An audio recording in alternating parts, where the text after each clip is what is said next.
The fire was a hungry thing. It licked at the dry wood of the wagon with a sound like tearing canvas, spitting cinders that died like angry stars in the thick, ochre dust. Smoke clawed at the sky, a greasy plume against the unforgiving blue. At the center of it all, chained to the wagon's axle, was the woman. She did not scream or struggle. Her stillness was a thing more terrible than any sound. She was a creature made of dust and resignation. Her dress, once a calico of some forgotten color, was now just a rag of gray and brown, frayed at the hem. Her feet were bare, the skin cracked and stained. Her face was a mask of soot, but through it, her eyes were clear, fixed on a point somewhere beyond the jeering, half-interested crowd that had gathered at the edge of the settlement.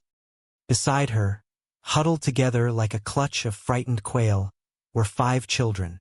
The oldest, a boy of perhaps 10, stood with his small shoulders squared, a miniature effigy of defiance. He held the hand of a girl whose face was buried in the folds of her mother's tattered skirt. 3 smaller children were a heap of tangled limbs and wide, terrified eyes behind them. They were chained, too, a lighter chain snaking from ankle to ankle, a leash for livestock. A man stood near the fire, Silas Blackwood, his face florid with whiskey and self-importance. He gestured with a bottle. She was property promised, and the property soured. He announced to anyone who would listen, brought nothing but mouths and trouble. Let the fire cleanse the debt. The crowd murmured. Some shifted their feet, a flicker of shame in their eyes before they looked away. Others watched with a dull, morbid curiosity. They were farmers and traders, men and women worn down by the harshness of the land until their compassion was as thin and brittle as sun-baked clay. They did nothing. The land itself seemed to hold its breath, the wind carrying the scent of burning pine and despair. It was then that Elias Thorne rode into the edge of the scene. He was not a man given to grand entrances. He moved with the quiet deliberation of a man who spent more time with the sky and the dirt than with other people. His duster was the color of the road, his hat pulled low. He reined in his horse, the leather creaking in the sudden pocket of silence his arrival created. His eyes, the color of a winter sky, took in the scene without expression. He saw the fire, the chains, the smug cruelty of Blackwood. He saw the townsfolk, their spines made of little more than dust and acquiescence. But his gaze lingered on the woman and the children. He saw the boy's rigid posture, the way the mother's hand rested on the head of her smallest child, a gesture of useless, beautiful protection. He saw the winter carried in all their eyes. Blackwood swaggered toward him. Come to watch the show, Thorne? A lesson in managing bad investments. Elias dismounted, his movements slow, almost lazy. The dust settled around his worn boots. He did not look at Blackwood. His eyes were still on the woman. The heat from the fire was a physical force now, and the smallest child had begun to cough, a dry, rattling sound. He reached into his duster and pulled out a worn leather pouch. He did not open it. He just held it in his calloused hand. What's the debt? His voice was low, rough, like stones grinding together under water. Blackwood laughed, a wet, ugly sound.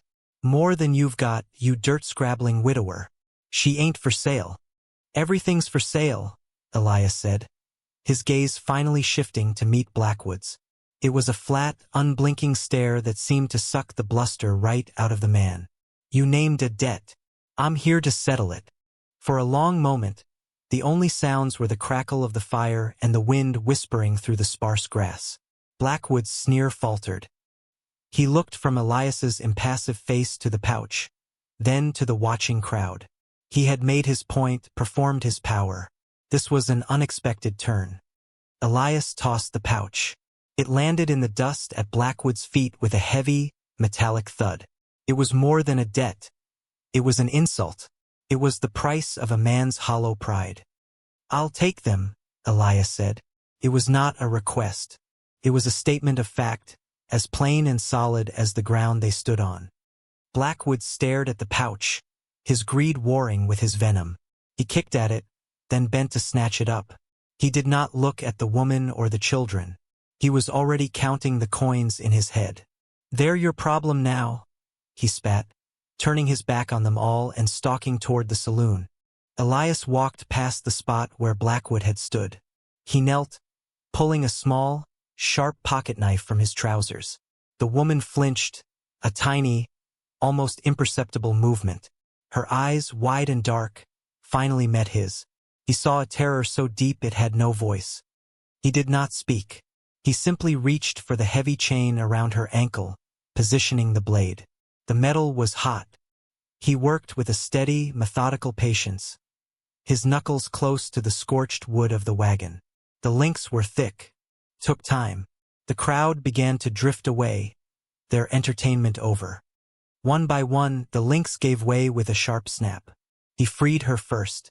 Then he moved to the children, his large, rough hands surprisingly gentle as he worked the smaller, rusted lock on their chain. The boy watched his every move, his jaw tight. When the last chain fell away into the dust, a collective sigh seemed to pass through the small group, a breath they had been holding for an eternity.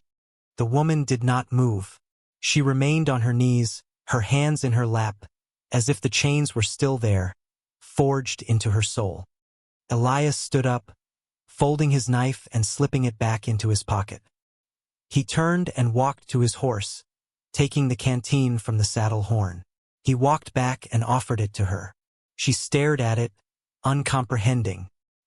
He uncapped it himself and held it to her lips. She drank, a dry, rasping swallow. Then, with an unsteady hand, she took it from him and gave it to the oldest boy, who gave it to his sister, and so on down the line until the last drop was gone. The journey to his ranch was a procession of ghosts. Dust lifted behind them like spirits freed from the earth. Elias led his horse, its slow, plodding gait setting the pace. The woman followed a few feet behind, her steps shuffling and uncertain. The children trailed after her, a staggered line of silent, watchful figures. The oldest boy kept his hand on the back of his mother's dress, a small anchor in a vast, indifferent world. No words were spoken. The language between them was the crunch of boots on dry ground, the sigh of the wind, the vast and empty sky. He did not look back to see if they were following. He knew they were. They had nowhere else to go. He was a stranger, but he was a stranger who had cut chains. For now, that was enough. He offered them water twice more on the long walk. Each time, she took the canteen and served the children first, her movements mechanical, ingrained. Her self-erasure was so complete it was a physical presence, a shroud she wore as surely as her ragged dress. They arrived as the sun bled a bruised orange along the western horizon. The ranch was not much. A small, sturdy house made of weathered timber that had gone silver with age. A barn that leaned slightly, as if tired. A few corrals, their fences patched and mended in a dozen different places. The whole place looked braced against the wind, hunkered down for a long wait. On a low hill overlooking the house stood a single wooden cross, stark against the fading light. The place was a reflection of the man. Solitary, functional, haunted. He led them not to the front door, but to the water pump. He worked the handle until a stream of cool, clear water gushed out. He filled a basin and set it on a crate. He gestured to it, a simple, clear command. One by one, the woman washed her children's faces and hands, her touch gentle, methodical. The water ran black in the basin. When they were done, she washed her own face, and for the first time, Elias saw the fine bones beneath the grime, the exhaustion etched into her skin. She looked younger than he had thought, and older than anyone should ever have to be. Inside, the house was sparse and clean. It smelled of wood smoke, old leather, and loneliness. A single large room served as kitchen, living space, and bedroom. A stone hearth dominated one wall. A bed was tucked into a corner, a table and 2 chairs in the center. Another door led to a small, dark room off the back. Elias gestured toward that room. Yours, he said, the first word he had spoken directly to her since claiming them. She hesitated at the threshold, peering into the gloom. He understood. He struck a match and lit a lantern on the main room's table, the light pushing back the shadows. He left the door to her room open. He would not lock it. He would not lock any door in this house. He built a fire in the hearth while she guided her children into the small room. He heard faint, rustling sounds. He sliced thick slabs of bread from a loaf on the counter and put a pot of beans on the fire to warm. The food was plain, but it was hot. He set 5 small, mismatched bowls and 1 large one on the table. When she emerged from the room, the children were not with her. She stood by the doorway, a shadow hovering between 2 spaces, belonging to neither. He pointed to the table. Food. She approached slowly, as if expecting a blow. She looked at the 6 bowls, her brow furrowed in a silent question. He pointed again to the back room, then to the 5 small bowls. She understood. She carried them one by one into the room. He could hear her voice, a low, thin murmur, the first sound he had heard her make that was not a gasp or a swallow. She returned and stood by the table, waiting. He filled the last bowl and pushed it toward one of the chairs. He took his own and sat at the other end of the table, his back to the wall. The space between them was a chasm. She did not sit. She took the bowl and retreated to the shadows by the hearth, sinking to the floor and eating with her back to him. That night, he unrolled his bedroll on the floor by the front door, placing himself between them and the world that had discarded them. The house, which had been silent for so long, was now filled with the sound of 6 other people breathing. It was a sound that should have been strange, but it settled into the hollows of his grief like rain sinking into parched earth.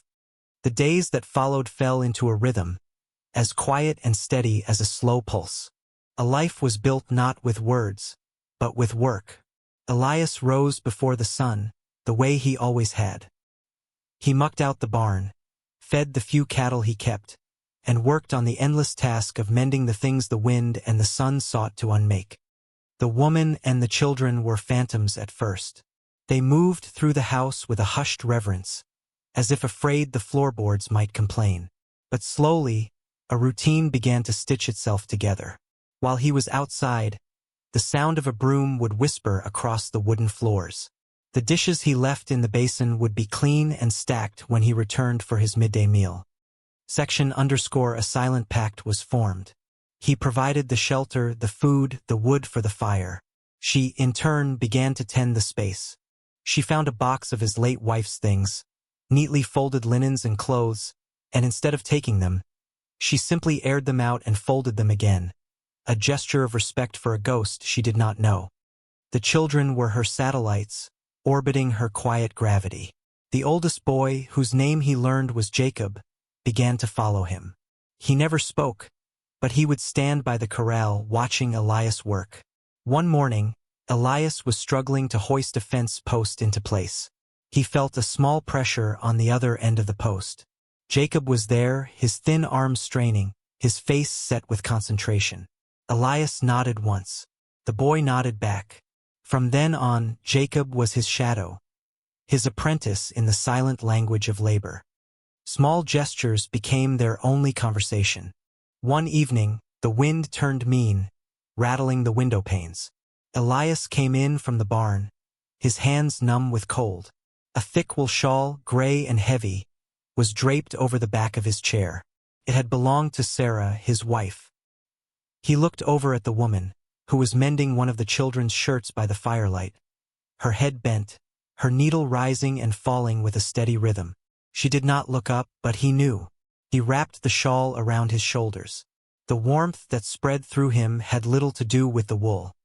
A week later, he returned from town with his monthly supplies.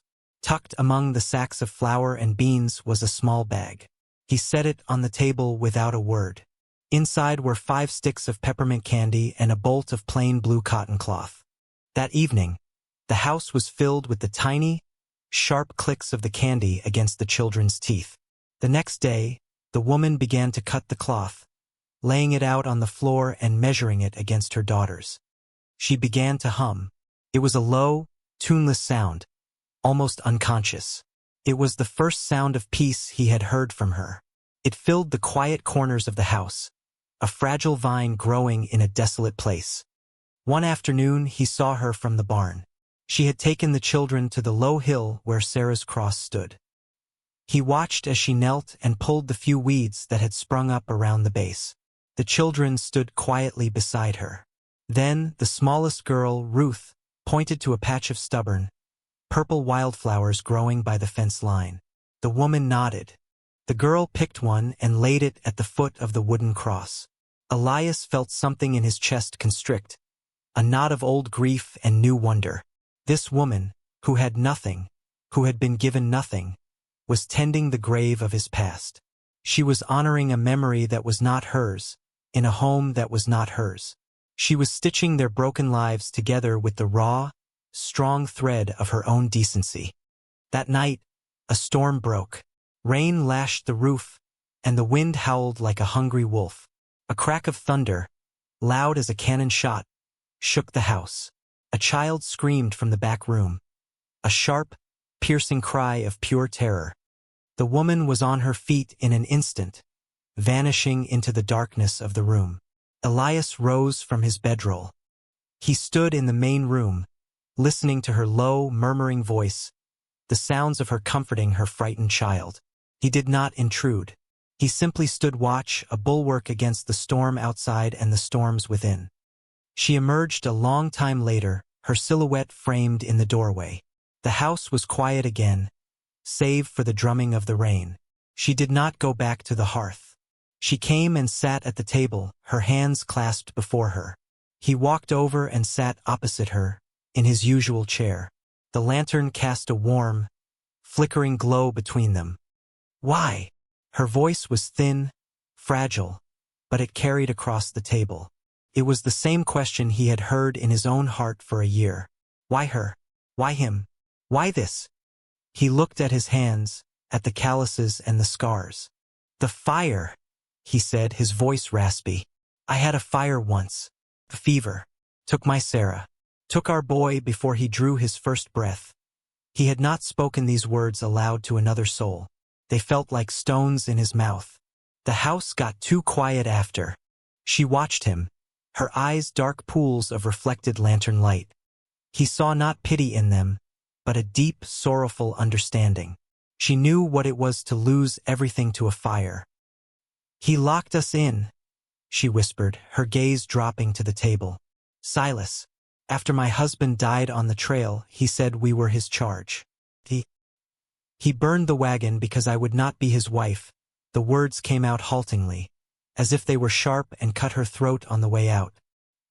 He said if he could not have me, no man would. They sat in the shared darkness of their histories. The rain softened to a steady drumming on the roof. The fire in the hearth crackled, a tame and gentle thing. You are safe here, he said. It was a promise, a vow made across a wooden table in the middle of a storm-tossed night. She looked up, and for the first time, he saw the ghost of a light in her eyes, something beyond mere survival. I know, she said. The first sign of trouble was a plume of dust on the horizon, too deliberate for a stray gust of wind. Elias saw it from the roof of the barn where he was patching a hole. He watched it for a long time, a cold knot tightening in his stomach. It was a single rider heading straight for his land. He climbed down the ladder, his movements unhurried, but his eyes were hard. He walked to the house. The woman was outside, hanging washed clothes on a line he had strung between two posts. The blue cotton dresses for the girls billowed in the breeze. The sight was so normal, so peaceful, it felt like a punch to the gut. She saw the look on his face and her hands stilled. She followed his gaze to the horizon. The fear was instant, a shadow falling over her face, extinguishing the fragile light that had begun to grow there. The children, playing nearby, sensed the shift and fell silent, gathering around her skirts. Go inside, he said, his voice low and even. Take the children to the back room. Stay there. She hesitated for only a second, her eyes locking with his. There was a question in them, a plea. He gave a single, sharp nod. It was enough. She herded her children into the house, her face a pale mask. Elias walked to the porch and sat on the top step, his rifle laid across his knees. He did not clean it or check it. It was always ready. He just sat and waited as the rider grew from a speck into the unmistakable shape of Silas Blackwood. Blackwood reined in his horse a dozen yards from the house, kicking up a cloud of dust that settled on the porch steps. He looked different here. Without a drunken crowd to bolster him, his arrogance seemed thin, stretched taut over a core of something mean and weak. He had two other men with him, rough-looking riders who stayed back, their hands resting near their hips. "Thorn," Blackwood called out, his voice trying for authority but sounding strained. "I've come for what's mine. The deal is done. I had my satisfaction. Now I'll have my property." Elias did not rise. He looked at Blackwood from under the brim of his hat. "She is not property," he said, his voice carrying clearly in the still air. "She is," Blackwood sneered, dismounting, "bought and paid for by her late husband's debts. Contract. I was lenient, but my patience has run out. I have a buyer for the boy, Jacob. Strong back. The girls can work in the saloon kitchen. The woman, she will serve her contract with me." Elias felt a cold, clean rage settle over him. It was not hot like the fire that had burned the wagon, but cold like the core of a winter storm. He rose slowly to his feet, the rifle held loosely in one hand. "You are not welcome on this land," Elias said. "Turn around and ride away." Blackwood laughed, a harsh, grating sound. "This land? This patch of dirt and sorrow? You think you can stop me? There are three of us." He took a step forward. "I have papers. A magistrate in the next county agrees. She belongs to me." "Papers," Elias said, his voice flat. "Some things are not meant to be written on paper." As Blackwood took another step, the front door of the house creaked open. The woman stood there. She was no longer the phantom of dust and resignation from the roadside. Her hair was clean and tied back. She wore a simple dress of patched but sturdy brown wool. Her face was pale, but her eyes burned with a fire Elias had never seen before. In her hands, she held his heavy cast-iron skillet, gripping it like a shield. "We are not yours," she said. Her voice did not tremble. It was clear and sharp as shattered glass. It was the voice of a woman who had found the ground beneath her feet. Jacob and the older children appeared behind her, standing in the doorway, a small, defiant wall of flesh and bone. Jacob held a thick piece of firewood like a club. Blackwood stopped, his eyes wide with disbelief, then narrowed with fury. "Get back in the house, you ungrateful witch," he snarled. He lunged for the porch. Elias moved. He was not fast, but he was immovable. He stepped in front of the woman, placing his body between her and Blackwood. He did not raise the rifle. He simply stood there, a mountain of quiet refusal. "You will not touch them. Get out of my way, Thorn." Blackwood shoved at Elias's chest. It was like shoving against an old oak tree. Elias did not budge. Suddenly, the woman moved. She stepped out from behind Elias, her eyes locked on Blackwood's furious face. Before anyone could react, she swung the heavy skillet. It was not a wild, panic swing.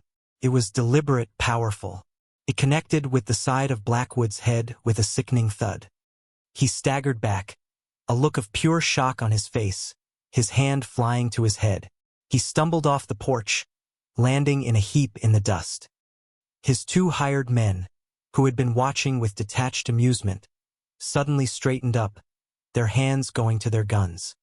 "I wouldn't," a new voice said, calm and steady. Elias glanced to his right. His neighbor, a grizzled old rancher named Miller, was standing by the corner of the barn, a hunting rifle cradled in his arms. Miller nodded at Elias.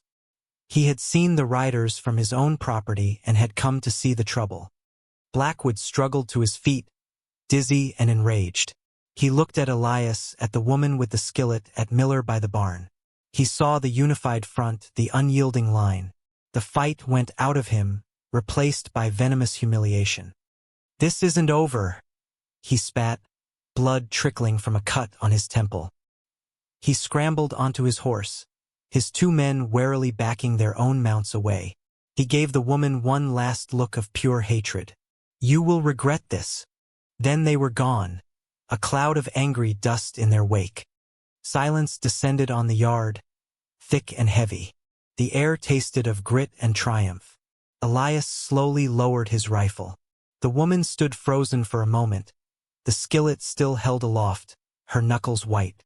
Then, a tremor ran through her, and she lowered it, its weight suddenly immense. Elias turned to her. He saw the fear that was now flooding in behind the rage. He saw the strength that had cost her everything to summon. He reached out not to touch her, but to take the heavy skillet from her hand. His fingers brushed against hers. It was the first time they had touched skin to skin. Her hand was cold as ice. He looked at her, at the small, fierce family gathered in the doorway behind her. They had faced the fire, and they had not burned. That evening, after Miller had gone, a profound quiet settled over the house. It was not the hollow silence of loneliness, but the deep, breathing quiet of peace. They ate their meal at the table, all 7 of them. The children, sensing the shift, were subdued but not afraid.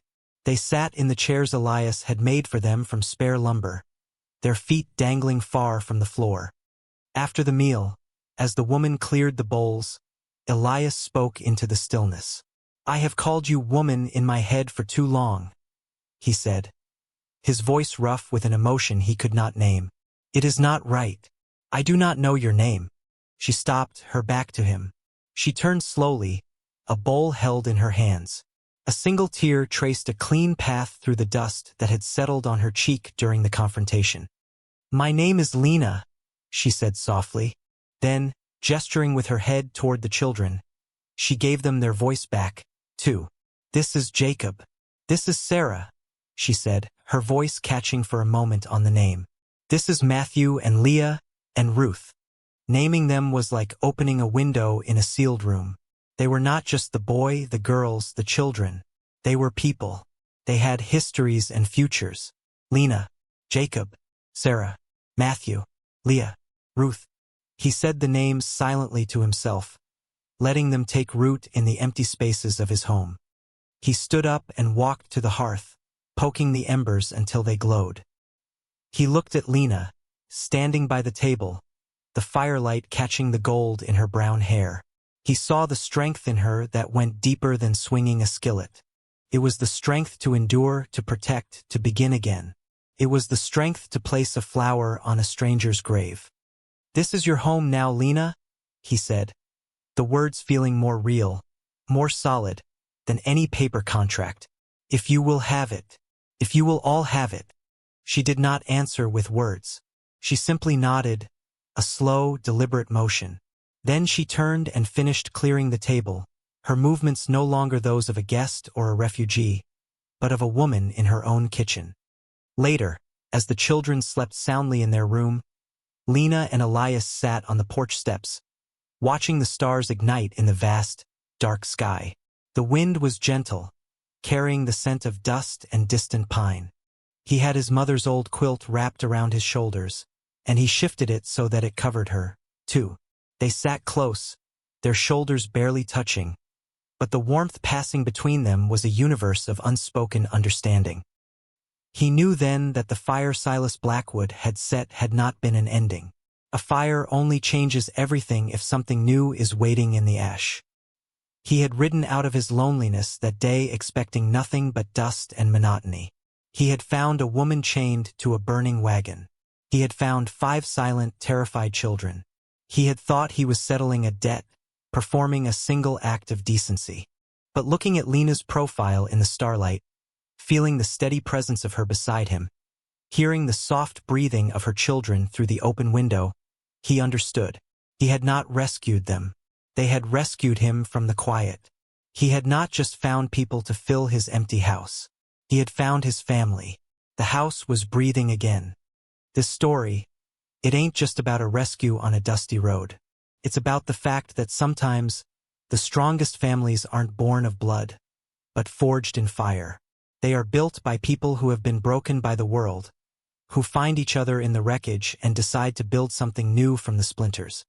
It's a story about names. For so long, she was just the woman. He was just the widower. They were labels given to them by their pain. But the moment he asked her name, the moment she spoke it, Lena, everything changed. He wasn't just giving her a voice. He was acknowledging her soul.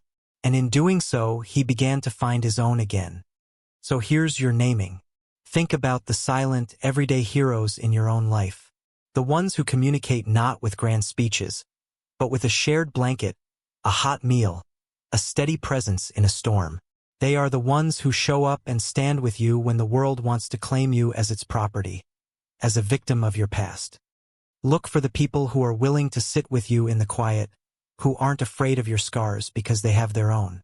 If you're brave enough to cut the chains of your own past, if you're courageous enough to ask someone their true name, you might just find that the family you've been searching for was waiting in the dust all along, ready to build a home with you in the quiet aftermath of the fire.